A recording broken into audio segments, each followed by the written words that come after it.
Hello everyone. We all know that water is the most valuable natural resource on the planet. And without it, there wouldn't be any life. So today we're going to do a little experiment in which we're going to use water only. So if you're ready, we're going to start right away.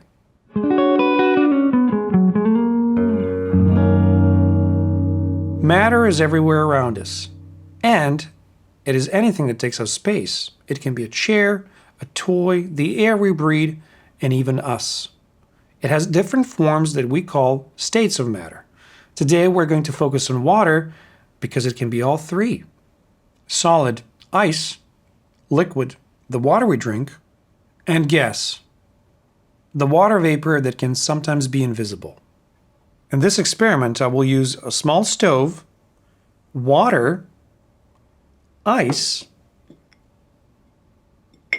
metal tea strainer, and of course, the thing that we cannot do without, protective glasses. And we're ready to start.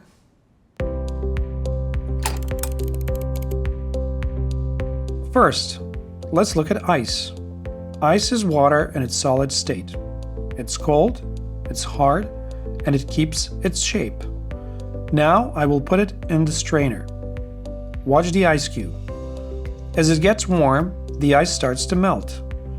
Melting means turning from a solid into a liquid. This is like snow melting in the spring. Now the melted water drips down into the pan and sits there as liquid water. High temperature is the reason for evaporation to occur, and because the pan is very hot, the water begins to evaporate instantly. Evaporation is when liquid water becomes a gas called water vapor. Water vapor is also called steam. We usually can't see water vapor, just like how we can't see the puddles disappear in the sun. They don't magically vanish, they evaporate.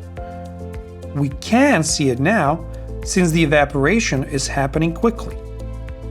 Now here's the fun part. I'll place the cold glass lid over the rising steam.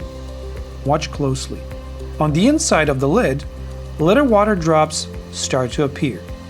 This is called condensation, turning gas back into liquid.